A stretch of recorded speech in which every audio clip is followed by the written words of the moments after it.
저는 뉴비전 교회에 오시는 여러분 성도 모두가 행복하기를 원합니다. 그것은 저의 원하는 바이고 또 하나님이 원하는 바인 줄 믿습니다. 그런데 참 이 행복의 가치가 상대적이고 참 주관적인 것 같아요. 그죠?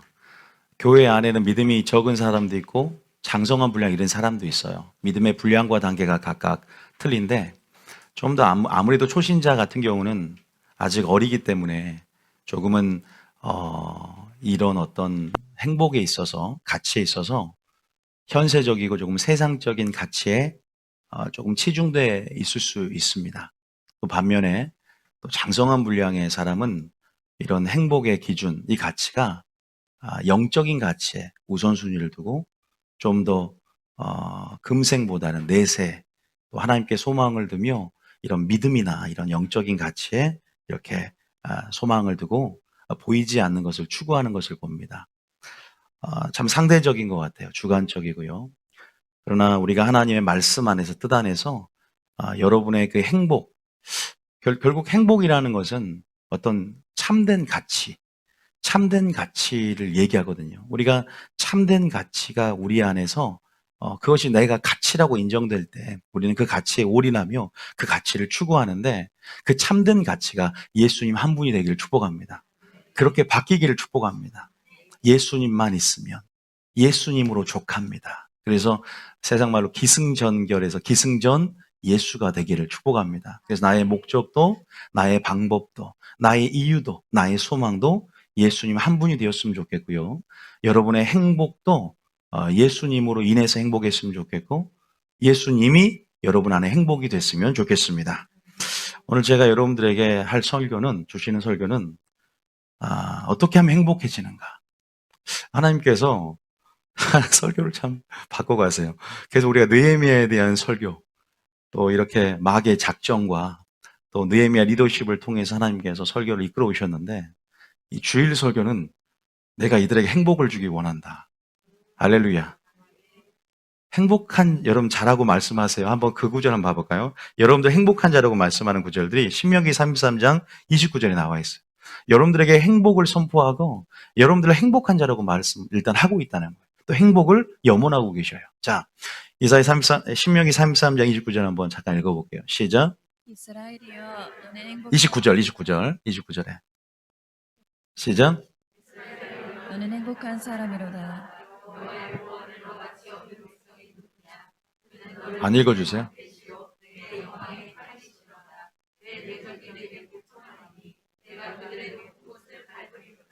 예. 마이크 나오게 해주시고요. 이스라엘이여 너는 행복한 사람이로다 말을 합니다. 여호와의 구원을 너같이 얻은 백성이 누구냐라고 말씀을 하세요. 여러분, 우리는 하나님 안에서 행복한 자인 줄 믿습니다. 오늘 설교는 그러면 진짜 행복해지는 방법에 대해서 알려드리고요. 행복해지는 조건에 대해서. 그런데 이제 조건을 딱 알려주면 이제 이 조건 가운데 또한 순종할 수 없는 이유 두 가지에 대해서 오늘 여러분 말씀드리려고 합니다. 여러분, 행복해지기 위해서 다 행복을 원하는데요. 행복해지려면 무엇이 필요한가요? 조건이라 그럴까요? 행복해지는 어떤 필요 조건이 무엇일까요? 바로 행복은 하나님과의 관계에 있는 줄 믿으시기 축복합니다. 굉장히 중요한 말이에요. 왠지 아세요? 행복은 누가 주기 때문입니까? 하나님이 주기 때문인 줄 믿으시길 바랍니다. 이 관계는 어떻게 형성될까요? 우리가 순종할 때 이 관계가 형성이 되고 유지가 된 줄 믿으시길 축복합니다. 자, 그럼 우리가 말씀으로 우리가 한번 이 말들을 그러니까 말의 증거를 한번 살펴봐야 돼요. 여러분들에게 신명기 28장, 신명기 30장 한번 읽어볼게요. 30장 한번 신명기 30장 보면 어디 나오냐? 자, 우리가 한번 보겠습니다. 16절 한번 볼까요? 16절. 15절부터 한번 읽어봅니다. 15절. 우리에게 선택의 문제를 주시면서 이 선택은 믿음인데 15절부터 이렇게 말씀을 하셔요. 저 읽어볼게요. 시작. 보라 내가 오늘 생명과 복과 사망과 화를 내 앞에 두었나니 여러분 앞에 생명과 복과 사망과 화를 여러분 앞에 두었다고 합니다. 그러니까 우리는 행복을 선택할 수도 있고 불행을 선택할 수도 있어요. 그러니까 영적 무지 가운데 우리가 잘못 선택하신 것이죠. 우리의 행복과 불행은 선택에 결과할 수 있는 거예요. 잘못된 관계 속에서 맺어진 불행일 수 있어요. 우리가 가장 신경 써야 될 최고의 관계는 하나님과의 관계인 줄 믿으시기 축복합니다.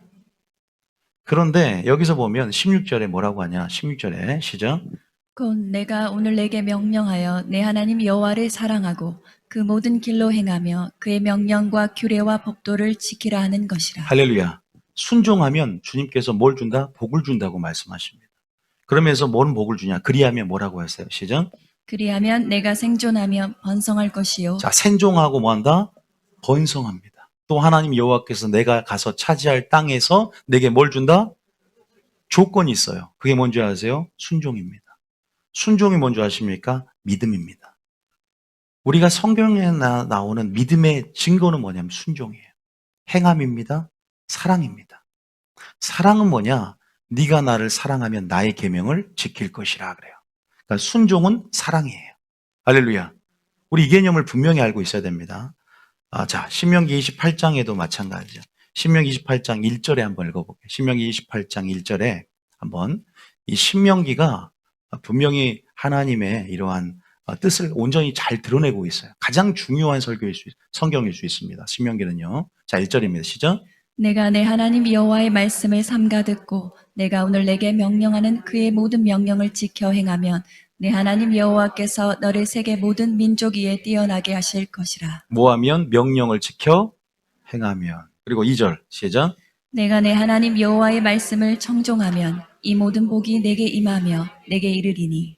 자, 여러분 좋아하는 복들이 참 아름답게 열거가 되어 있어요. 그래서 여러분들이 내세 복도 원하지 않습니까?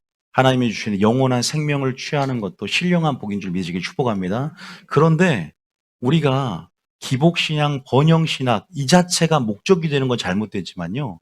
구원보다 복이 더 성경은 많이 나와 있고 하나님은 언약이라는 건 반드시 축복을 동반하고 있어요. 그래서 순종하는 자에게 반드시 이 땅에서도 기름진 복을 준 줄 믿으시길 축복합니다.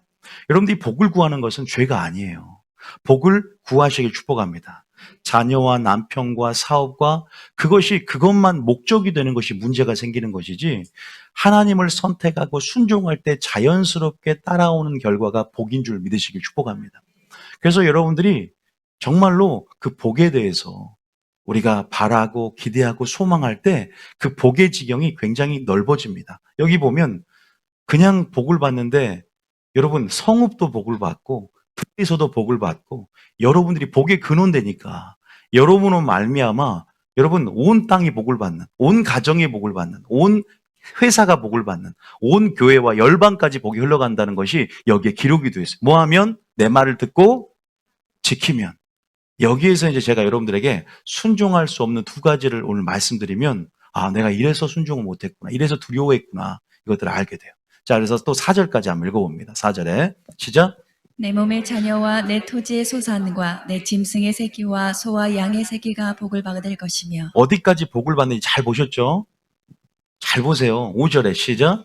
내 광주리와 떡반주 그릇이 복을 받을 것이며 6절에 내가 들어와도 복을 받고 나가도 복을 받을 것이니라. 기분 좋아지죠? 근데 기분은 좋아지는데 쉽지 않다. 또 어려운 것도 아니다라고 말합니다. 저는 신앙생활이 어렵습니까? 쉽습니까? 물어보면 쉬운 것도 아니다. 그렇다고 어려운 것도 아니다. 이렇게 말씀드릴 수가 있습니다.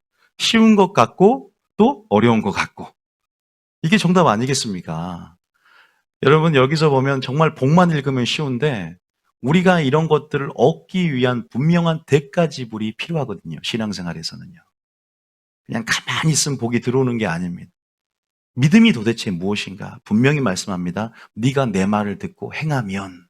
물론 여기에 대해서 의심이 품어지고 이것을 어떻게 다 할 수 있느냐라고 생각할 수 있고 또 내 욕심과 교만과 죄된 습관 때문에 이것들 가운데 두려워할 수도 있어요. 그래서 왜 우리가 이렇게 주님 앞에 깊게 못 들어가는가에 대해서 우리가 성경을 살펴보려고 합니다. 자, 어쨌든 이러한 복들이 있는데 7절까지 한번 읽어볼게요. 계속 이런 좋은 흐름 안에서 7절에 시작. 여호와께서 너를 대적하기 위해 일어난 적군들을 내 앞에서 패하게 하시리라.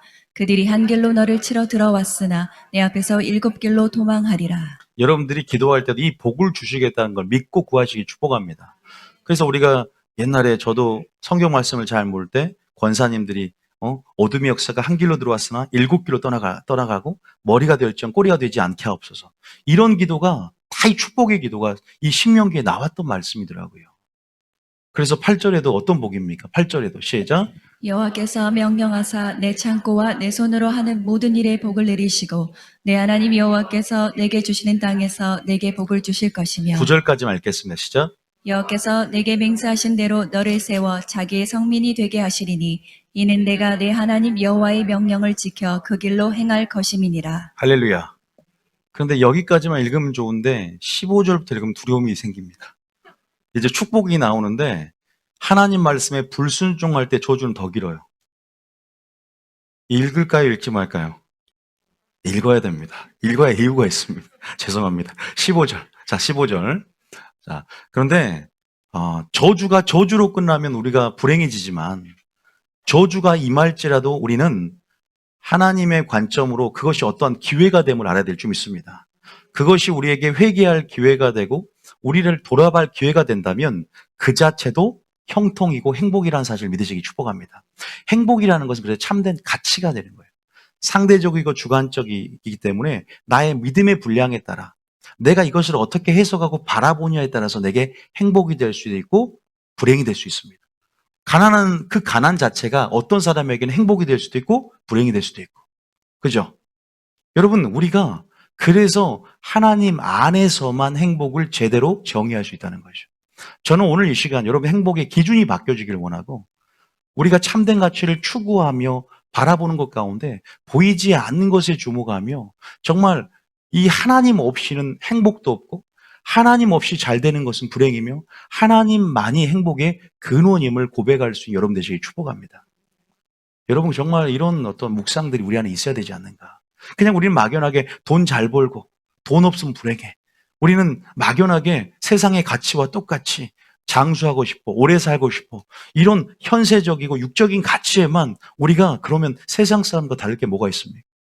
여러분, 성경에도 사도 바울도 내 소망이 부활이 없다면 나는 그리스도인으로서 가장 불행한 자요.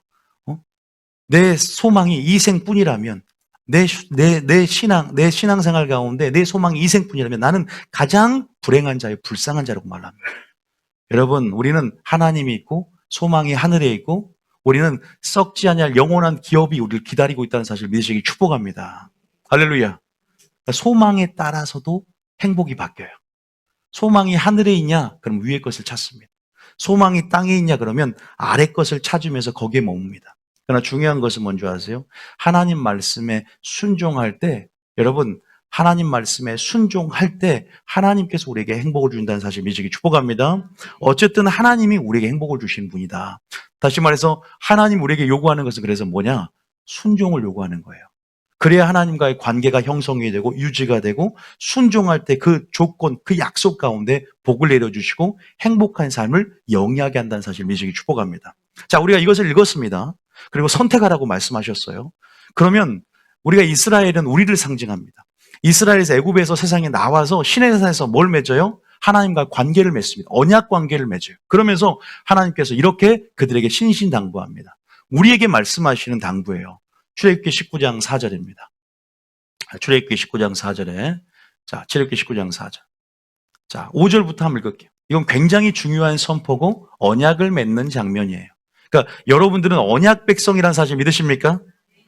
우리의 정체성은 여호와 하나님, 언약의 하나님. 그래서 언약의 대상이 되어서 피조물에도 불구하고 하나님의 언약을 말씀을 받았어요. 율법을 받는 거예요. 그래서 그 언약의 말씀에 순종할 때 하나님의 백성이 되고 또 그러한 여호와 신앙을 우리가 갖게 됨을 통해서 우리의 정체성이 하나님 안에서 확립이 되는 거예요. 선민이 되는 거예요. 믿습니까? 여러분들이 하나님이 말씀을 줬기 때문에 말씀 안에 순종함으로 여호와의 백성이 된 줄 믿으시길 축복합니다. 하나님의 나라에서 하나님의 법을 주셔서 그 통치하심 가운데 들어간 건 줄 믿으시길 축복합니다. 그래서 우리는 세상과 구별됐고 외인과 구별되기 위해서 은총의 수단인 말씀 우리에게 주셨다는 거예요. 할렐루야. 그러면서 네가 그 말을 듣고 지키고 순종하면 이러이러할 것이라는 걸 말해주는 거예요. 아까 복을 말했지만 보세요. 5절에 제가 읽어보겠습니다. 세계가 다 내게 속하였다. 너희가 내 말을 잘 듣고 내 언약, 이 성경 말씀을 잘 지키면 그것이 믿음인데 너희는 모든 민족 중에서 내 뭐가 되고 소유가 되고 6절에 너희가 내게 대하여 뭐가 되고 제사장, 나라가 되며 거룩한 백성이 되리라. 너는 이 말을 이스라엘 자손에게 전할지어다. 그래서 레위기도 주셨고 하나님 말씀을 주신 줄 믿으시길 축복합니다. 자, 여러분들이 성경 전체 안에 중요한 구조가 있어요. 중요한 구조가 있어요. 분명한 것은 요겁니다. 뭐 할 때? 순종을 할 때, 이 말을 듣고 지킬 때 뭐가 생기냐? 하나님과의 관계가 정의가 돼요. 그러니까 형성이 되고 유지가 됩니다. 그죠? 하나님께서 관계를 맺고 계시잖아요. 살짝 좀 낮춰주세요. 그리고 이러면서 뭐냐면 우리에게 뭘 줍니까? 축복을 준다는 거예요. 축복을. 할렐루야. 그런데 성경의 구조는 불순종할 때 아까 신명기 읽었지만 뭘 주냐? 저주를 우리에게 허락할 수밖에 없는 이유에 대해서 말씀드릴게요. 그래서 생명의 복과 화와 저주를 네 앞에 두었나니 네가 살기 위해서 뭘 선택하라? 순종을 선택하라는 거예요. 하와는 뭘 선택했어요? 불순종을 선택했어요. 우리도 그러할 수 있습니다. 그것이 우리의 자유의지입니다. 우리의 선택에 따라 행복과 불행이 나눠질 수 있다는 것. 그러나 하나님의 마음은 우리가 행복하길 원할까요? 불행하길 원할까요? 행복하길 원한다는 거예요. 분명한 행복의 길이 있습니다. 할렐루야. 분명한 형통의 길이 있습니다. 우리는 그 길로 우리가 들어가는 것이죠. 그 길은 예수님이 가신 길만 잘 따라가면 형통의 길인 줄 믿습니다. 문제는 뭐냐? 예수님 가신 길이 고난의 길인 것이 문제죠. 예수님 가신 길이 좁은 길인 것이 문제죠. 이것이 부담이 되니까. 나는 이것을 회피하겠다. 나는 이 길로 가지 않고 지름길로 가겠다. 예수님 제대로 안 믿었을 때 20대 때 제 모습이 그랬습니다. 그래서 제 간증일 수도 있고 제 고백일 수도 있고 오늘 설교는 고백일 수 있거든요. 어쨌든 이 원리를 잘 기억하세요. 이것이 성경의 핵심 사상입니다. 신명기 사관이라고 하는데 순종하면 복을 받고 불순종하면 저주를 받는다. 굉장히 쉬운 말 같지만 이 핵심 사상이 예수님 말씀의 핵심 사상이었어요. 주님이 산상순 결론으로 뭐라고 합니까? 네가 내 말을 듣고 지키는 자는 내 말을 듣고 지키지 않는 자는 어떻게 되는지. 우리는 그냥 믿음으로만 천국 간다라고 물론 믿음으로 천국 가지만 믿음의 본질에 대해 잘 몰랐다는 거예요. 근데 믿음은 곧 순종이고 하나님 언약 안에 거하는 것. 믿습니까? 그 관계가 유지가 될 때 그 관계 속에 내가 내 말을 듣고 지켰으니 이러한 복을 허락하겠다 말씀한다는 사실 믿으시기 축복합니다. 우리가 그러나 항상 그 관계 속에 머물러 있는 것은 아니죠. 항상 불법으로 주님 뜻 밖으로 나오려고 하는 우리의 욕심과 교만이 분명히 있습니다. 그럼에도 불구하고 주님이 단번에 우리를 차버리고 그 죄대로 심판하는 것이 아니라 여전히 기다리면서 복 안으로 들어오길 원하세요. 할렐루야. 회개하며 그 저주를 기회로 보고 그 환경적인 저주, 정신적인 저주, 육체적인 모든 물질적인 저주를 보면서 하나님 안으로 들어오고 회개하기를 원하는 줄 믿으시기 축복합니다. 아주 단순한 말일 수 있습니다. 오늘 설교는 조금 초신자 위주일 수 있어요. 우리가 어떻게 보면. 그런데 우리가 그런 부분 안에서 이 분명한 부분들을 살펴본다면 하나님이 함께 하실 때 형통이 있고 하나님이 함께 하실 때 행복이 있는 줄 믿으시길 축복합니다. 자, 우리가 마태복음 7장에 24절부터 한번 읽어보게요. 자, 그러면 이건 구약이 아닙니까? 예수님 뭐라고 말씀하셨습니까? 진짜 순종하면 복을 주고 순종해야만이 그게 믿음입니까? 주님이 산상순의 결론으로 24절부터 이렇게 말을 하잖아요. 시작. 그러므로 누구든지 나의 이 말을 듣고 행하는 자는 그 집을 반석 위에 지은 지혜로운 사람 같으리니. 이거 딱 결론이잖아요. 어떻게 보면 성경의 결론이잖아요. 나의 이 말을 듣고 행하는 자는 그 반석을, 그 집을, 신앙의 집이죠. 그 반석 위에 말씀과 주님을 얘기합니다. 지혜로운 사람 같으니 이렇게 순종하지 않으면 25절에 신앙생활 하다가 마음밭이 바뀌어버린대. 25절에 시작. 비가 내리고 창수가 나고 바람이 불어 그 집에 부딪히되 무너지지 아니하리니 이는 주추를 반석 위에 놓은 까닭이요. 그렇죠. 26절에 뭐라고 하냐. 시작. 나의 이 말을 듣고 행하지 아니하는 자는 그 집을 모래 위에 지은 어리석은 사람 같으리니. 그러니까 우리가 교회 안에서도 슬기로운 처녀 같은 슬기로운 사람이 있고 어리석은 처녀 같은 다섯 처녀가 있죠. 의인과 악인이 있고 어리석은 부자 같은 어리석은 자가 있다고 성경은 말해요. 그런 자가 되지 않기를 축복합니다. 왜 스스로 불행을 자처하고 여러분 왜 스스로 하나님이 생명과 복을 우리 앞에 두어서 우리 앞에 이렇게 금은 보화와 같은 가치를 갖는 그러한 영적인 가치, 보이지 않는 것의 가치 이것들을 보지 못하니까 선택을 못한다는 거예요. 그래서 어리석은 자라고 주님 보시기에 평가를 한답니다. 그런데 결국 그것은 뭐냐면 하나님 말씀을 듣고 행하지 않는다는 의미가 가지가 포도나무에 붙어있기를 싫어한다는 거예요. 하나님 말씀 안에 거하기를 싫어한다는 겁니다. 왠 줄 아세요? 그 말씀이 두렵고 또 그 이유에 대해서 조금 자세히 설명하기 위해 제가 지금 서론을 지금 말씀드린 거거든요. 왜 그렇게 순종하면 분명히 복을 받는 건 아는데 왜 이렇게 순종하기가 어려운가? 왜 그럴까? 그래도 이 말까지는 읽어야죠. 27절입니다. 시작. 비가 내리고 창수가 나고 바람이 불어 그 집에 부딪힘에 무너져 그 무너짐이 심하니라. 그죠? 그래서 이게 결론이기 때문에 여러분들은 순종하는 믿음으로 늘 주님의 관계를 잘 형성하고 끝까지 유지함으로, 유지도 중요해요. 날마다 축복을 받는 여러분 되시길 축복합니다. 언약 안에서의 축복이 있기를 축복합니다. 자, 오늘 여기가 서론이에요. 이건 배경. 장성한 분량들은 이해하셔야 됩니다. 자, 이 배경인데 오늘 주제는 신명기 10장 13절입니다. 신명기 10장 13절. 자, 신명기 10장 13절. 이게 오늘 핵심 말씀이에요. 하나님의 마음입니다. 한번 읽어볼까요? 자, 시작. 내가 오늘 내 행복을 위하여 내게 명하는 여호와의 명령과 규례를 지킬 것이 아니냐. 야, 뭘 위해서요? 여기서 보니까 우리의 행복을 위해서 순종하라는 거예요. 우리의 행복을 위해서 이 성경 말씀 우리에게 주었다는 겁니다. 할렐루야. 이것을 온전히 믿으시길 축복합니다.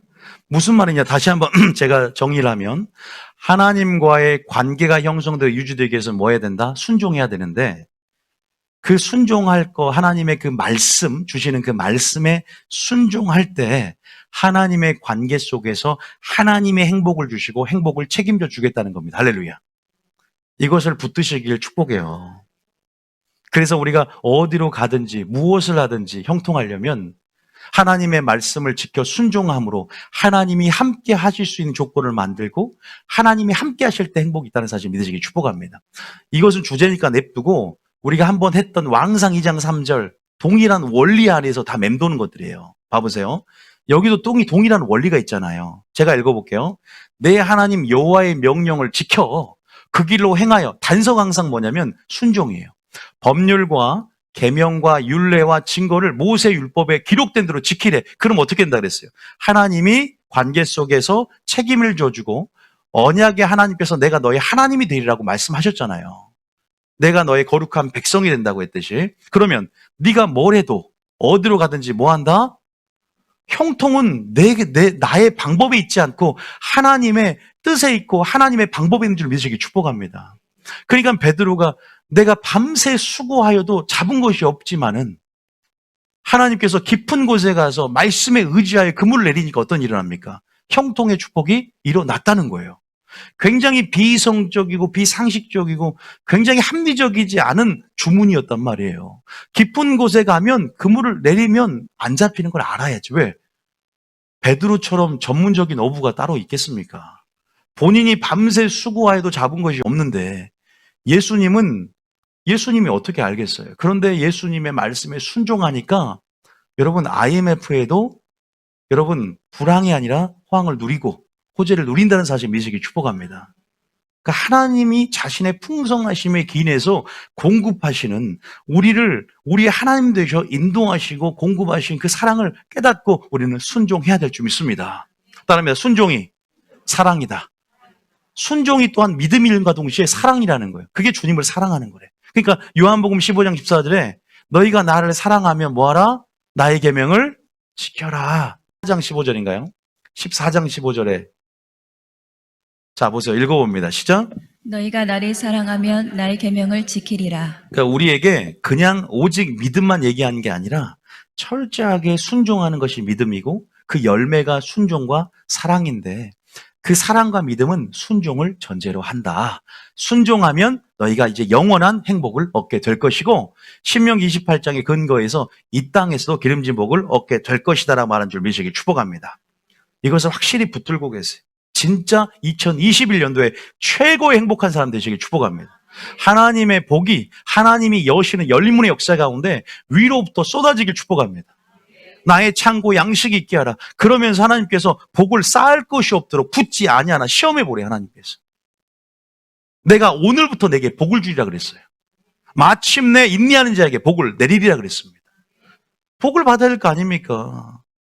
그런데 복을 찾으려고 진시 황제는 여러분 어디로 무엇을 향하여 나갔는지 우리가 제대로 방향성만 제대로 찾으면 이제 정말로 말 그대로 신받다 하나님 받다 할렐루야.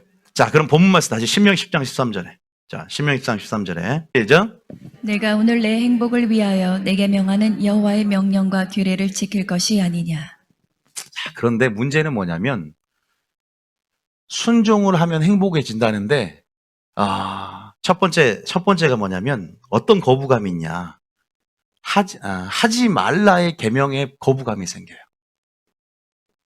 똑같이 초신자 때 제가 느꼈던 걸 얘기 드리는 거예요. 두 번째, 이 말씀에 순종하는데 핍박을 받고 고난을 받고 이게 하나님 때문에 어려움이 생기는 것에 대해서 회의감을 갖습니다.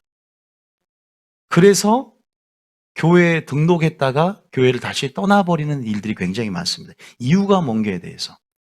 먼저 첫 번째, 하지 말라에 대한 왜 이렇게 거부감이 생기는 것인가. 이 말씀에 대해서. 우리가 그러잖아요. 하나님께서 우리에게 이제 생명의 말씀을 줍니다. 그런데 하나님 말씀은 하라와 하지 말라. 생명나무의 법과 선악과 법이 존재를 합니다. 다른 건 몰라도 좋은 말씀은 좋아요. 좀 인본주의적으로 섞인 것 같은 뭔가 인본적 사고를 갖고 있으면 뭔가 사랑하라, 뭔가 이런 긍휼, 용서, 위로받는 설교는 굉장히 우리가 받아들이고 굉장히 수용력이 큽니다. 그런데 뭔가를 하지 말라고 말을 하는 순간 뭔가 율법 자체, 이 말씀 자체가 나를 속박하는 기분이 듭니다. 속박할 뿐만 아니라 좀 더 나아가면 뭔가를 빼앗길 것 같은 느낌이 듭니다. 다 경험해 보지 않았습니까? 저도 그랬거든요. 그래서 깊이 있게 주님이 오라, 내게 와서 배우라는 주님의 명령이 친근한 것이 아니라 징그럽습니다. 친근하게 들려야 되는데 듣기도 싫어요. 오라고 계속 그러니까. 왜? 오면 뭔가 뺏길 것 같고 뭔가 지금 내가 세상에 몸담고 있으면서 우리가 그러잖아요. 우리 그리스도인들은 세상을 거꾸로 거슬러 올라가는 연어와 같아서 연어가 거꾸로 강을 거슬러 올라서 바다로 가면 큰 상처를 입습니다. 그 상처 입기가 두렵고 세상의 조류 가운데 편승해서 다른 물고기 나를 비웃는 것 같아. 나는 실패자 같고 내가 이렇게 하면 손해볼 것 같고 하나님의 방법과 하나님의 법과 하나님의 뜻의 신뢰감이 떨어지는 거죠. 세상은 그렇지 않기 때문에 세상에 익숙한 내가 하나님의 법에 익숙하지 않기 때문에 그런 식으로 갈등이 우리 안에 생기게 되고 괴리감이 생기게 되고 번뇌가 생기게 되고 그래서 영의 생각은 생명과 평강이지만 육의 생각인 곤고와 사망과 우리 안에 번뇌가 임하게 되는 거거든요. 물론 성령 충만하면 틀려지고 더 믿음이 성숙돼서 보이지 않는 가치를 알게 되며 믿음을 주심을 통해서 이 생각은 바뀌게 되지만 오늘은 조금 이러한 생각으로 고통받는 또한 수많은 유튜브 또 성도들과 여러분들 가운데 또 저도 어떤 이러한 단계를 거쳐왔기 때문에 우리가 하나님의 온전한 뜻이 뭔가 정말 행복은 어디 있는가 왜 나는 순종할 수 없었는가를 한번 보려고 합니다. 여러분, 하나님의 율법 우리를 속박하는 것이 아닌 줄 믿습니다. 우리의 행복을 위해서, 따릅니다. 우리 행복을 위해서. 이 원리를 제가 말씀드리면 나 행복하려면 순종해야 되겠구나. 또 내가 순종하려면 또 그렇게 내가 순종하도 됩니까? 성령 충만해야 되겠구나. 여러분, 그렇게 바뀌게 될 줄 믿습니다. 그리고 정말 하나님의 말씀은 진리는 우리를 뭐한다? 자유케 한 줄 믿으시길 축복합니다. 진리는 우리를 자유케 한대. 영의 생각은 우리에게 생명을 줍니다. 할렐루야. 평강을 줍니다. 평강이 우리 마음과 생각을 지키고 이런 코로나 위기 가운데서도 생명과 평강을 주며 이것들이 기회라고 여겨지고 보이지 않는 가치를 보기에 내가 이러한 상황 속이지만 내가 사업에 실패했지만 내 사업에 위기가 생겼지만 나는 행복한 자라고 말할 수 있는 줄 믿습니다. 하나님이 무엇을 보는지, 하나님이 어떤 점들을 바라보고 요구하시는지, 지금 내가 잘 되었다는 것은 내 영혼이 잘 된 것이 큰 가치라는 사실을 깨닫기를 축복합니다. 내 영혼이 잘 되었다는 것이 가장 큰 가치요. 내가 천국 갈 수 있다는 것이 가장 큰 가치임을 저는 적어도 누비존교회 성도들은 전부 다 그렇게 신앙 고백하기를 축복합니다. 내가 망하여도요, 비록 무화과 나무 잎이 마르고 포도 열매가 없어도 나는 구원의 하나님으로 즐거워할 수 있는 내 마음의 평강 누리는 진짜 평강이 여러분과 있기를 축복합니다. 비록 못 말지라도 그리 아니하실지라도 이러한 놀라운 신앙 여러분도 갖고 싶지 않습니까? 어떤 가치를 갖고 있냐면 행복에 있어서 어떤 기준을 갖고 있냐 이 말입니다. 하나님이 목적이 되고 방법이 되고 하나님이 이유가 되고 존재의 모든 핵심적인 근거가 될 때 우리의 삶은 너무나 자유로워진다는 거예요. 내 소망이 하늘에 있을 때, 내 소망이 천국에 있을 때, 내 소망이 위를 바라보고 있을 때 어떠한 믿음의 역경도 고난도 이길 수 있는 그러한 힘들이 우리 가운데 그 사랑 때문에 강권함으로 주어진다는 사실 믿으시기 축복합니다. 행복이 뭔가요 도대체? 물질이라는 거요? 있다가도 없어지더라고요. 물질이 우리를 행복하게 하면 여러분 왜 수많은 대기업 인사들이 자살을 하고 연예인들이 자살을 하고 돈이 없어서입니까? 돈이 없을 때가 더 행복할 때가 있어요. 돈이 많아지니까 막상 돈을 주니까 여러분 로또 당첨 안 된 사람들이 다 불행하답니다. 그런데 한번 당첨되면 좋겠죠. 이건 현실이에요. 이건 참 현실인 것 같습니다. 그래도 한번 당첨돼보면 나는 안 그럴 텐데. 이게 돈이라는 게 참 무섭습니다.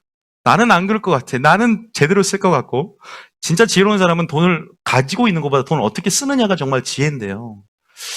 어쨌든 지금 여러분 수준이라면 돈이 그냥 떨어져도 하나님 나라 의를 구하며 쓸 것 같긴 한데 그럼에도 불구하고 제대로 오늘 여러분들의 행복관, 제대로 오늘 이 행복에 대한 개념 정의, 또 제대로 하나님이 주시고자 하는 그 행복, 하나님 안에서 정의하며 하나님만이 주시는 건다는 사실을 내가 행복을 찾으려 하지 말고 하나님 안에서 주실 걸 믿고 그냥 그분을 목적으로 달려가시기 축복합니다.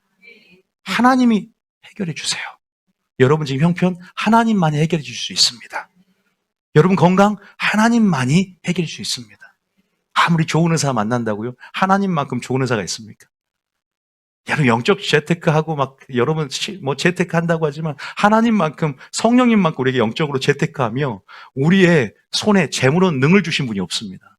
주님은 네 손에 내가 재물로 능을 주겠다 그랬잖아요. 믿습니까? 하나님이 붙여줘야 할 사람도요. 그러니까 우리는 기도할 수밖에 없어요. 하나님 의지할 수밖에 없고 그 행복을 위해서 주님을 쫓을 수밖에 없습니다. 여러분, 여러분의 행복이 아니라 순종을 선택하십시오. 여러분의 주관적인 행복이 아니라 순종을 선택하십시오. 말씀을 선택하십시오. 그럴 때 행복이 따라오게 될 줄 믿습니다. 자, 그러면 어쨌든 하지 말라는 계명 가운데 거부감이 들고 두렵습니다. 술 먹지 말아라. 담배 피지 말아라. 남자분들은 특히 오면 그것 때문에 가기가 싫죠. 그냥 왠지 뺏길 것 같고. 물론 지금 뭐 저희 교회들은 없지만 굉장히 이것이 현실적으로 왜 하나님 그렇게 빼앗는 하나님이냐. 그렇게 하지 말라는 게 맞냐. 분명히 이렇게 많은 충돌들이 있을 겁니다. 그래서 아내와 싸우기도 하고 여러 가지 저도 의미 들었던 얘기이기 때문에 그래서 저도 조금 멀어졌었죠. 하나님과.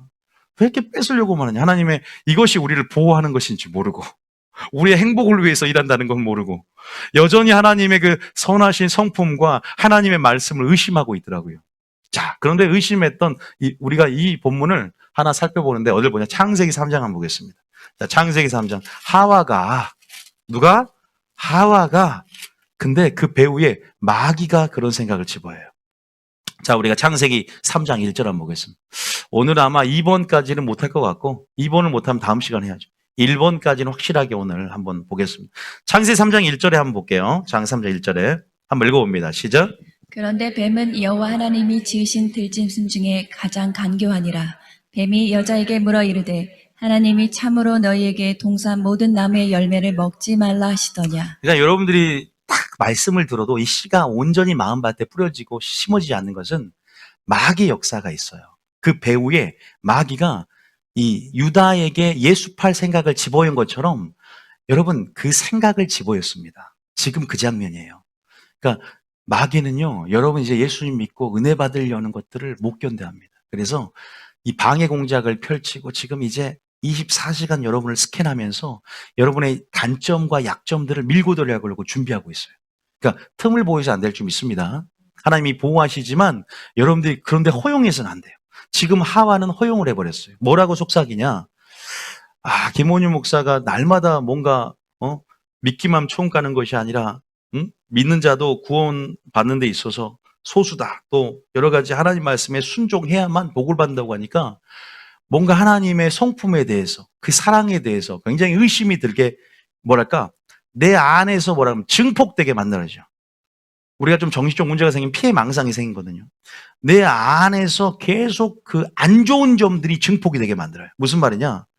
하라는 계명보다 하지 말라는 계명이 더 우리에게는 부정적인 어감이 있고 뭔가 우리를 족쇄를 채우면서 우리를 누르고 뭔가 우리를 속박하는 느낌 때문에 굉장히 싫어요. 내 자유를 제한하는 어떤 느낌. 그래서 마귀는 뭐라고 강조하는지 한번 볼게요. 하나님이 참으로 너희에게 모든 동산 나무 열매를 먹지 말라 하시더냐라고 묻게 만들어요. 다시 말해서 하지 말라는 거, 먹지 말라는 거 우리는 선악과 한 개밖에 없어요. 다른 거 다 먹어도 된다 그랬어. 그런데 참으로 말씀의 진정성을 의심하게 만들고 그 성품, 하나님께서 선악과를 주시고자 했던 그 선하신 의도가 있는데 그 의도와 동기를 의심하게 만드는 거죠. 무슨 말이냐? 행복을 위해서 순종하라고 하는데 행복 때문이 아니라 나 불행하게 하려고 할 수 있고 이것은 뭔가 나를 족쇄를 채우고 속박하려고 하는 것이다 라는 것처럼 마귀가 그 생각을 집어연다는 거예요. 그래서 참으로 모든 나무의 열매를 네가 먹지 말라고 하더냐라고 하면서 먹지 말라의 포커스를 맞추게 합니다. 여기에 초점을 맞추게요. 그러나 주님이 뭐라고 했는지 주님의 명령은 분명히 그러지 않았어요. 그러니까 내 식대로 내 생각이 나를 주관하는 거예요. 내 식대로 말씀을 자의적으로 해석합니다. 하나님의 선한 뜻, 그래서 우리는 전신갑주 입을 때요. 하와가 전신갑주 입지 않았어요. 그래서 마귀가 공격한 거거든요. 그냥 말씀의 지식이 아닌 하나님의 마음으로 전신갑주 입기를 축복합니다. 하나님의 그 동기, 선하신 사랑으로 전신갑주 입기를 축복합니다. 왜 선악과를 하나님이 법을 두셨는 줄 아십니까? 왜 하지 말라고 했는지 이유도 모르면서 그것이 우리를 보호하기 위한 은총의 은혜요 수단임을 모르면서 그냥 하지 말라니까 내 식대로 내 주관한 내 안에 있는 말씀이 나의 기준이 되고 내 주관대로 내 생각이 나를 주관하는 이러한 우를 범하지 않기를 축복합니다. 우리 위치를 벗어나는 거예요. 피조물이 창조가 되려 하고 말씀의 권위 가운데 우리 위치가 벗어나는 행위입니다. 이건 교만입니다. 이건 욕심입니다. 이건 창조의 목적도 저버리는 것이고 우리를 구원하신 목적을 저버리는 행위입니다. 왜 우리를 창조했어요? 나의 영광을 위하여 창조된 자를 오게 하라. 내가 그들을 지었고 나를 만들었다. 하나님의 영광만을 위해서 우리는 창조된 줄 믿습니다. 우리는 처음부터 설계될 때 영적 존재로서 하나님께 순종하도록 설계가 됐고 믿습니까? 그렇게 프로그램 됐습니다. 우리 마음이. 죄를 지어서 하나님께 멀어져서 여러분 우리가 하나님과 분리되었는데 예수님을 통해서 다시 한번 죄를 짓기 전 그 아담을 그리워하시면서 하나님이 우리로 하여금 진짜 우리 위치를 찾아 들어가기를 원하십니다. 믿습니까? 그렇게 생각해 보십시오. 제가 그걸 깨닫고 목사가 되었고 그걸 깨닫고 회개하게 됐습니다. 근데 뭐 때문인지 아세요? 우리 욕심 때문 아닙니까? 세상의 가치에 누가 보이는 가치에 눈독을 들이고 이끌고 유혹합니까? 마귀입니다. 그냥 이끌려가는 거예요. 왜? 잘 돼야 되니까. 왜? 뒤처지면 안 되니까. 뒤처지면 죽으니까. 내 자녀도 잘 되고 이 땅에만 딱 머물러 있죠. 순교 생각도 못합니다. 주를 위해서 헌신 생각도 못합니다. 왜? 가치의 문제입니다. 어디에 가치를 두느냐. 그 가치를 볼 수 있는 주님 눈을 열어 주시옵소서. 믿음을 주시옵소서. 순종할 때 행복이 있고 순종할 때 관계 안에서 주님만이 행복을 줄 수 있다는 것을 인정하게 하옵소서. 솔로몬의 고백처럼 다 헛되고 헛되니 헛되도다 하면서 주여 주님 말씀 이 말을 듣고 행하는 것 이것이 사람의 본분임을 깨닫게 하여 주시옵소서. 여러분 이게 참 쉽지가 않더라고요. 두려움이 우리 마음에 들어오고 당장의 선택의 순간 가운데 하나님을 선택하기가 너무 힘든 경우가 너무나 많다는 걸 저도 깨달았습니다. 여러분 그래서 여러분의 실존적인 환경을 제가 이해 못하는 게 아닙니다. 그래서 이해하지만 오늘 하나님께 제가 말씀하신 것은 어떻게 보면 믿음의 분량이 틀리지만 큰 기준이라고 생각하시기 축복합니다. 저는 그렇게 전할 수밖에 없어요. 그게 큰 기준이기 때문에 하나님만을 선택해라. 어떠한 순간에도. 여러분 여기 보십시오. 뱀이 가장 강교해요. 그래서 하지 말라는 계명의 포커스를 맞추게 만들면서 2절에 한번 읽어볼게요. 2절에 시작. 여자가 뱀에게 말하되 동산나무의 열매를 우리가 먹을 수 있으나 그 다음에 동산 중앙에 있는 나무의 열매는 하나님의 말씀에 너희는 먹지도 말고 만지지도 말라 너희가 죽을까 하노라 하셨느니라. 완전히 말씀을 어떻게 한다? 잘못 알고 있죠. 하나님 마음으로 전신갑주 입지 못하니까 하나님께서 정령 죽으리라는 것은 죽는 것인데 죽을까 하노라고 있어요. 주님은 창세기 2장 16절 17절에 분명히 말씀을 선포해놨어요. 뭐라고 선포했냐? 창세기 2장 16절에 이렇게 말씀하고 있잖아요. 뭐라고 했습니까? 읽어보세요. 시작. 여호와 하나님이 그 사람에게 명하여 이르시되 동산 각종 나무의 열매는 내가 임의로 먹되 다 먹으라 이 말이야. 하나님은 선하십니다. 할렐루야. 할 수 없는 것보다 할 수 있는 게 더 많은 줄 믿으시길 축복합니다. 믿습니까? 17절 시작. 선악을 알게 하는 나무의 열매는 먹지 말라 내가 먹는 날에는 반드시 죽으리라 하시니라. 그럼 왜 굳이 선악과 법을 두셨는가? 여러분 바로 하나님께서는 여러분들이 하나님께 자원함으로 순종함을 통해서 하나님께 사랑을 드릴 수 있는 인격적인 교제죠. 여러분의 자유의지를 가지고 로봇처럼 지은 게 아니잖아요. 이 말씀을 생명의 법과 화주를 네 앞에 두었나니 살기 선택할 수 있고 또 의지 가운데 믿음 안에서 반응함으로 자원함으로 순종할 수 있는 참 아들을 얻기 위함인 줄 믿으시기 축복합니다. 또 행복의 상대적인 가치를 우리가 이해할 수 있는 방편으로서 결국 그들이 불순종함으로 불행하게 됐는데 이 모든 것들을 선용하셔서 오히려 하나님을 찾을 수 있는 기회로 우리에게 주시는 큰 전지전능한 하나님의 그 미리 내다보심 안에 있는 그러한 하나님의 섭리라는 겁니다. 그냥 우리가 그냥 알아서 그냥 로봇처럼 지어놓고 그런 어떤 아무런 내용 없는 인격 없는 관계 속에서 사랑을 주고받는 그런 차원이 아니라 하지 말라는 것에 순종함으로 네가 정말 나를 사랑하는구나. 그것이 어디 나와요? 신명기 8장 1절에 보면 2절 3절에 야 네가 정말 내가 테스트하는 거죠. 시험하는 거죠. 에덴 동산에도 그랬고 우리 교회 생활하면서 네가 나 사랑하는지 나 알고 싶어. 여러분 우리가 연애하면 사랑하는지 확인받고 싶습니까? 확인받고 싶습니까? 않습니까? 내 하나님 여호와께서 이 40년 동안에 내게 광야길을 걷게 하신 것을 기억하라. 이는 너를 낮추시며 너를 시험하사 내 마음이 어떠한지 그 명령을 지키는지 지키지 않는지 알려 하심이라. 생각해 보세요. 우리가 광야에서 우리가 애굽에서 나오기만 하면 적과 꿀이 펼쳐질 줄 알았잖아요. 교회만 오면 행복해질 줄 알았지 않습니까? 근데 막상 애굽에서 나오니까 광야더라 이 말이에요. 그래서 우리가 광야 교회라고 합니다.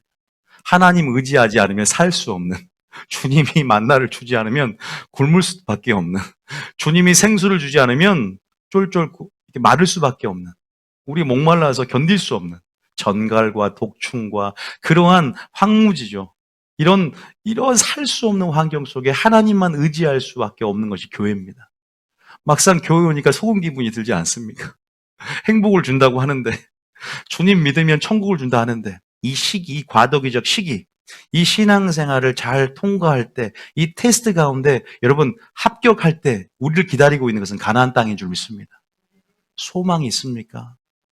그러니까요, 우리가 신앙생활은 훈련이라고 합니다. 광야의 순종의 학교에 들어와서 아브라함처럼 그 믿음의 여정 가운데 순종을 배우고 순종을 훈련받으면서 하나님을 의지하는 믿음 가운데 그 믿음을 인정받는 자들이 천국에 들어간다는 거예요. 가나안 땅에 2명 들어갔어요. 여호수아 갈렙. 온전히 그들은 나를 순종하였으므로 가나안 땅에 들였다라고 합니다. 그러니까 우리가 너무 쉽게 접근하지 않았나 싶어요. 초신자들은 이 말이 어려울 수 있겠지만 이제 하나님 앞에 들어오려고 하면 이런 모든 행복을 위한 대가 지불이라는 것에 대해서 인정을 해야 되지 않을까. 좁은 문 좁은 길을 들어서야 된다는 것에 대해서 비용을 계산하며 대가 지불할 그러한 각오가 있어야 되지 않을까. 그러면 주님이 순종하라고 말씀만 줍니까? 지혜와 힘을 함께 줍니까? 그러니까 우리에게 뭘 줬냐? 성령이라는 걸 주신 거예요. 주님은 그냥 우리가 순종하는 말하는 게 아니라 지킬 수 있는 은혜와 힘도 함께 주면서 지키라는 거예요. 그리고 또 예수님이 모범을 보여서 나도 지켰으니까 너희도 지킬 수 있다라는 것을 만천하 우주에 선포하신 거예요. 그러니까 우리는 할 수 있다 없다. 이 말씀이 멀고 어려운 것이 아니라 능히 지킬 수 있느니라 그랬잖아요. 우리가 안 하니까 그런 거지 막상 해보면 쉬어요 안 쉬어요? 제가 안 될 줄 알았다니까요. 저는 세상의 중심 안에 있었단 말이에요. 그런데 제가 변한 거 보면 정말 저도 제가 이렇게 이제 하나님께 익숙해지는 거죠. 그러니까 익숙함의 문제가 아니라 저도 교회가 익숙해지고 제가 신학생들 욕했잖아요. 쟤들은 무슨 토요일날 저렇게 교회를 가나. 근데 세상에 익숙하다가 하나님께 익숙하니까 말씀에 익숙해지고 이게 편해지는 거예요. 할렐루야. 어디에 길들여지고 익숙해지느냐. 익숙함이 능력이 될 줄 믿습니다. 익숙함이 구원이 될걸요. 습관이 구원이 될 것입니다. 저는 그것을 알고 있습니다. 그래서 여러분들이 교회에 나오는 것이 처음에 어려워도요. 그냥 교회 나오고 말씀 계속 들어보고 그러면 익숙해지지 않습니까? 그러면 하나님 우리를 만지기 시작하십니다. 왜 하나님 여러분들을 쉬지 않고 일하고 계시거든요. 할렐루야.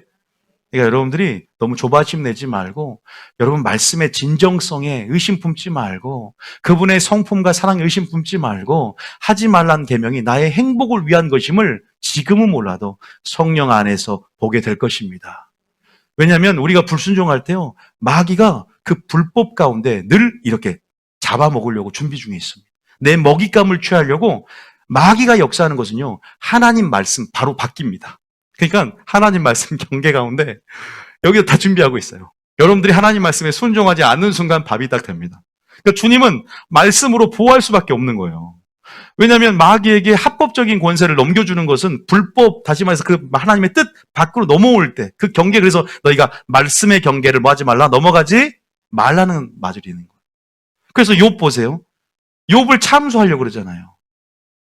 왜냐하면 마귀는 권리가 있거든요. 얘가 불순종할 때 내가 얘를 지배할 수 있는 권리를 하나님께 얻고자 합니다. 주님, 얘 불순종에 내가 참수하고 얘가 불순종 틈 가운데 상처 가운데 내가 들어가서 역사할 수 있는 그 합법적인 권세를 얻으려고 들어가려고 그래요. 그러니까 여러분들 스스로가 마귀에게 틈을 벌어주는 거예요. 틈을 보이지 말라. 우는 사자, 굶주린 사자가 그 틈을 보고 여러분들을 지배하고 다스리려고 준비 중에 있습니다. 그래서 죄에게 틈을 주지 마시고 죄가 주장하지 못하게 하시고 여러분 세상에 있지만 하나님께 속한 자로서 믿음 안에서 그 말씀이 우리를 보았는 걸 믿고 말씀에 순종해야 될 줄 믿습니다. 그러니까 제가 계속 말씀을 알아야 된다는 거잖아요. 믿음은 들음에서 나고 들은 말씀에서 난다 그랬지 않습니까? 말씀을 알아야 뜻을 알고 뜻 가운데 들어가서 행하죠. 그러니까 좀 목요일날 수요일 설교도 좀 들어라. 금요일 설교 들어라. 제가 그걸 알고 말씀을 연구한 거거든요. 그걸 알고 말씀을 공부하고 목회자가 되기 위해서가 아니라 내가 살려고 말씀을 받습니다. 정말입니다. 저는 여러분 착각하지 말게 제가 살려고 말씀을 읽고 보는 거지 여러분에게 설교하려고 말씀을 보는 게 아니었어요. 그래서 말씀 내 안에 체질이 되었고 그 말씀이 하나님께서 열어주시는 부분이 있었어요. 어떤 목사님은 말씀을 설교하려고 하니까 자기도 어떤 뜻인지 모르면서 짜집기고 많이 하는 사람도 많아요. 저는 이 말씀이 생명이 되면 하나님이 꿀송이와 같은 것들을 먹여줬기 때문에 말씀을 읽으면서도 울고 지하철에서 얼마나 내 죄를 회개했는지 모릅니다. 물론 지금도 죄를 또 씻고 있고 반복적으로 연약함과 나가고 있지만 야, 말씀으로 하나님 나를 보호하기 위해서 경계를 주시는 거였구나. 그리고 진짜 이 말씀에 순종하는지 네 마음이 어떠한지를 나를 테스트하시는, 그래서 여호와의 말씀이 생명이 되어서 이 말씀이 나의 속사람을 살리고 이것이 결국 마귀로부터 나를 보호하는 것이구나. 할렐루야. 마귀로부터 누굴 보호한다? 나를 보호하는 것이구나.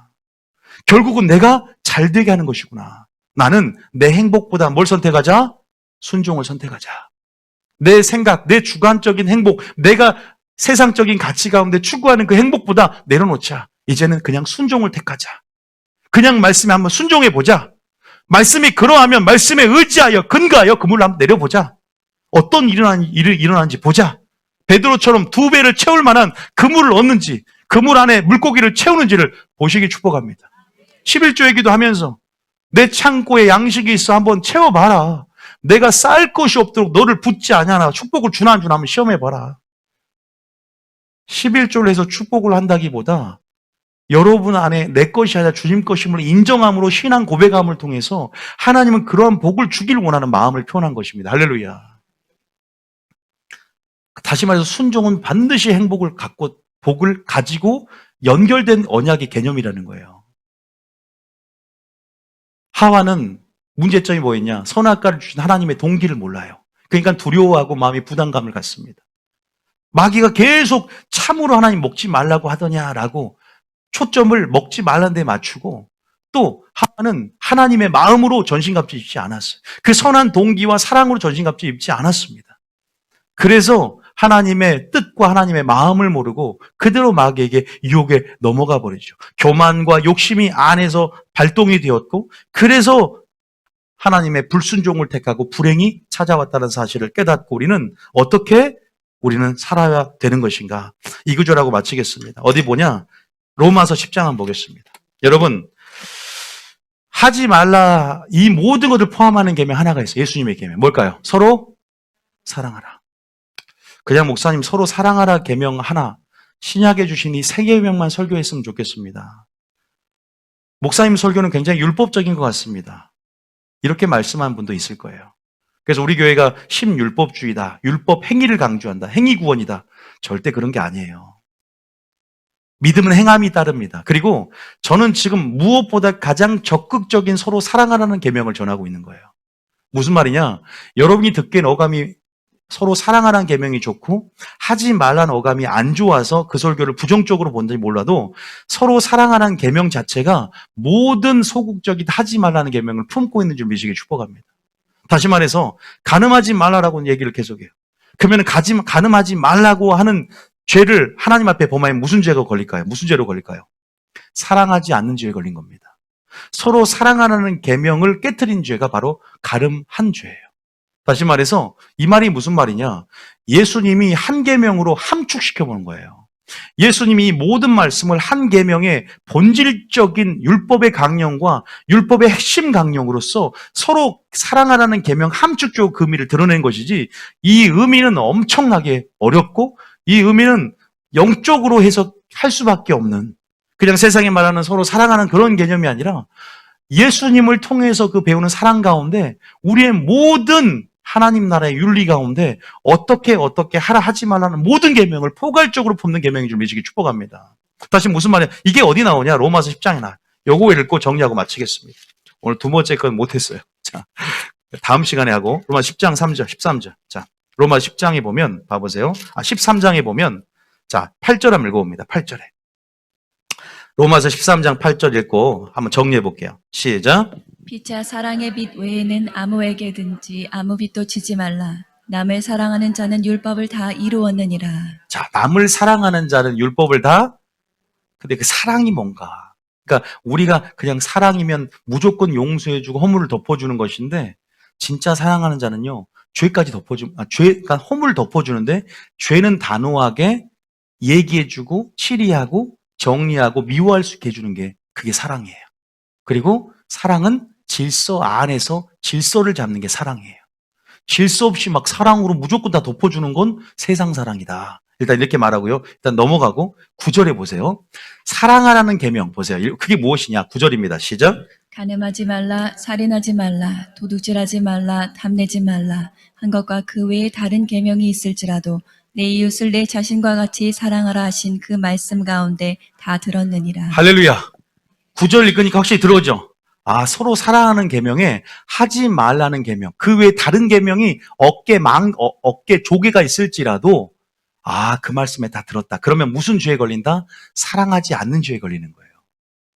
그래서 사랑은 이웃에게 악을 행하지 아니하나니 악은 모양도 버리는 거예요. 그러므로 사랑은 율법의 완성이다라고 예수님이 말씀하십니다.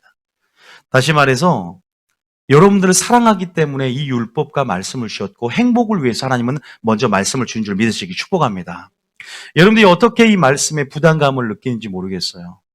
그런데 이 말씀이 우리 가운데 이것이 어떤 의도를 갖는지, 하나님 어떤 요구 가운데 우리에게 말씀하셨는지 바로 여러분들을 보호하기 위함을 믿으시기 축복합니다. 불법과 죄 가운데 마귀에게 합법적인 권세를 행하지 않고 여러분들 하나님께서 언약의 하나님이 분명히 조건을 건데 내 말을 듣고 지키면 하나님께서 이러이러한 축복을 주겠다고 말씀하신 그 언약에 신실한 하나님께서 여러분들도 그 언약에 신실하길 원하는 줄 믿으시기 축복합니다.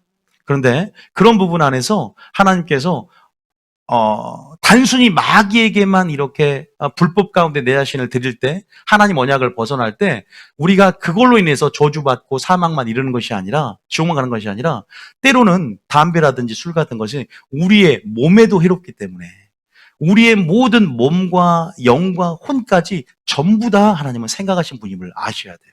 할렐루야.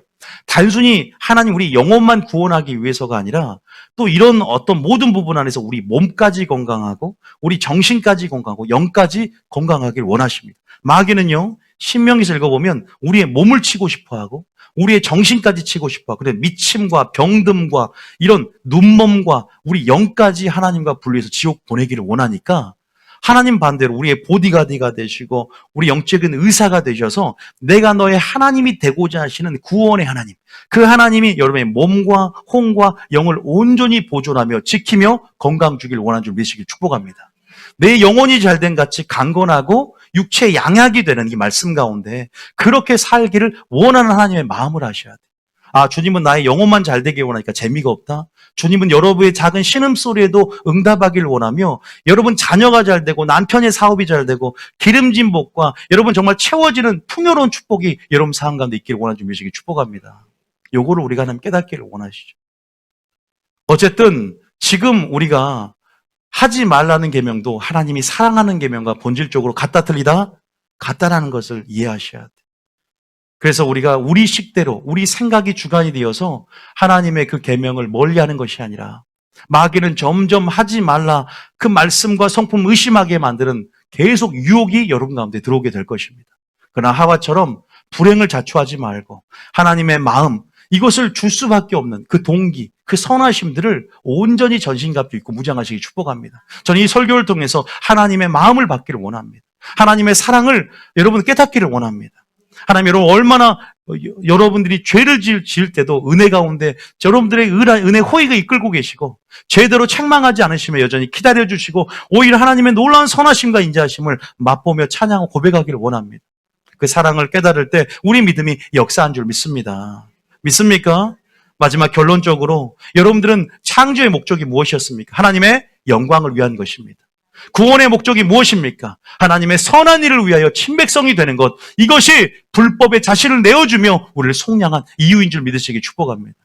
그러한 하나님과 예수님의 구원의 활동에 관해서 우리를 향하신 그러한 모든 하나님의 목적이 있다는 것이죠. 그런데 우리는 이때까지 그 위치를 벗어나서 그 권위를 벗어나서 그 하나님의 목적을 벗어나서 목적을 우리 끌지 못하고 우리 마음대로 살아가지 않았습니까? 여러분 다시 한번 창조의 목적과 구원의 목적대로 우리 자리를 찾아 들어가기를 원합니다.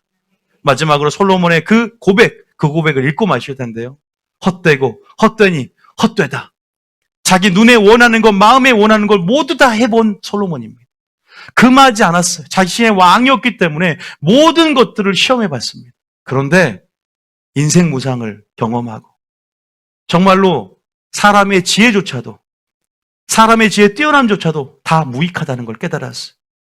삶의 불확실성 가운데 갑자기 찾아오는 재난도 어떻게 사람의 지혜로 어떻게 할 수 없는 그런 모든 상황 속에서 모든 1,000명의 그런 아내를 얻어보고 쾌락을 다 추구해봤지만 결코 만족감이 없었던 그의 삶 가운데 결국 하나님 안에서 그 가치를 깨닫고 행복을 찾게 됩니다. 다시 말해서 창조의 목적을 깨닫게 됩니다. 구원의 목적을 깨닫게 됩니다. 나는, 인간은 원래 하나님을 섬기고 하나님의 영광을 위해 창조됐다. 프로그램됐다. 설계됐다. 내가 위치를 벗어났구나. 마귀가 그런 배후 가운데 나에게 그런 주파수를 내보내고 자기를 따르도록 계속 어떻게 돼요? 우리를 미혹하고 꿰고 속이고 유혹했구나. 다시 한번 우리는 주님이 우리에게 오늘 은혜를 주심으로 주님을 바라보게 하실 것입니다. 다시 한번 솔로몬에게 솔로몬을 깨우치게 했던 하나님께서 다시 한번 여러분이 솔로몬처럼 인생 무상을 다시 한번 여러분 삶 가운데 고백하시고 정말 중요한 가치가 무엇인가 하나님을 찾으며 이렇게 고백하기를 원합니다. 자, 전도서 12장 13절 14절. 전도서 12장. 자, 결국은 제일 마지막 절에 13절 이렇게 말합니다. 시작. 이리 결국을 다 들었으니 하나님을 경외하고 그의 명령들을 지킬 것. 이것이 모든 사람의 본분이니라. 할렐루야. 이 고백이 저와 여러분의 고백이 될 줄 믿습니다. 왜 그래요? 하나님을 경외하고 명령을 지키면 어떻게 돼요? 하나님의 관계 가운데 그 관계 속에 누가 축복을 줍니까? 하나님이 행복을 준다 그랬어요. 내가 네 행복을 위하여 명령과 규례와 율례와 법도를 지키라 하지 않았느냐. 네가 내 말을 듣고 지키면 이러이러한 복을 주겠다. 살기 위하여 생명을 택하라. 생명의 복과 화조주를 네 앞에 두었나니 네가 어떤 것을 선택할 것이냐. 선택과 불행은, 행복과 불행은 선택의 차이입니다. 육적인 것, 영적인 것, 보이는 것과 보이지 않는 것, 어떤 것을 선택하며 여러분, 우리의 선택의 결과가 우리 행복과 불행을 결정된다면 여러분 하나님께 우선순위를 두시길 축복합니다. 솔로몬의 고백처럼 하나님, 이제 하나님만 경외하고 하나님의 말씀에 의지하고 말씀에 순종함으로 온전히 나아가기를 원합니다. 이것이 사람의 본분일 뿐만 아니라 원래 창조하신 위치대로 교만하지 않겠습니다. 원래 창조한 위치대로 그 자리를 벗어나지 않겠습니다. 내 생각이 주관하지 않고 하나님 말씀이 나를 주관하기를 원합니다. 하나님, 이제는 내 생각과 내 힘으로 또 순종하려 들지 않고 순종을 결단했다면 하나님의 영으로 충만해져서 성령께서 이끄시는 대로 진리를 지킬 수 있는 힘을 주시옵소서. 그래서 날마다 기도함으로 순종하며 기도하길 축복합니다. 그런데 진짜는 뭐냐? 14절에 이것도 깨달아요. 하나님은 모든 행위와 모든 은밀한 일을 선악간에 심판하니까. 바로 왜? 영적인 가치를 왜 추구하냐? 바로 인생은 선을 행한 자는 생명의 부활로, 악을 행한 자는 심판의 부활로. 이제는 우리 인생이 하나님 앞에 판단받을 때가 오기 때문에 범사에 기한이 있고 다 때가 있는데 이제는 죽을 때가 있고 우리 인생이 하나님의 말씀 가운데 판단할 때가 있기 때문에 나는 소망을 하늘에 두고 내가 하나님의 심판대 앞에 섰을 때 내가 잘했다, 충성된 종아라고 평가받으며 하나님이 원하시는 영원한 생명을 축복으로 더 귀한 축복을 받을 수 있는 그 자리를 사모하면서 우리가 이 생애에 살면서 이 생애가 다가 아니라 고난의 길을 자초하고 또 그러한 모든 예수님이 가신 길을 따라감으로 우리가 진짜 행복이 무엇인지를 알고 나가는 여러분 되시기 축복합니다. 믿습니까? 여러분 다 아는 얘기일 수 있어요. 하나님께 순종하면 행복한 것도 알지만 오늘 이 말씀의 원리 가운데 우리 영에 공명되어진 부분이 있다면 정말 우리가 한순간에 흐트러지거든요. 돈 때문에 흐트러지고 자원으로 치우치고 또 건강 때문에 우리의 행복의 개념들이 흐트러집니다. 건강 잃어보세요. 나는 죽었구나. 소망이 갑자기 흔들려버려요. 확고해지려면 이 말씀을 들으면서 우리 안에 확실한 기준과 행복의 개념들이 우리 안에 새겨질 줄 믿습니다. 자녀가 잘못되고 있습니까? 믿음의 눈으로 바라보시고 또 어떤 것들은 기회로 보십시오. 그리고 하나님 하실 일을 기대하시면서 소망을 하늘에 두시길 축복합니다. 그리고 나는 어떤 선택을 할 것인가? 나는 여전히 걱정만 할 것인가? 염려만 할 것인가? 하나님 하신 일을 믿고 기도하며 나갈 것인가? 순종할 것인가? 할렐루야. 그런 부분들을 생각해 보자 이 말이죠. 하나님께서 분명히 여러분들을 축복하실 줄 믿습니다.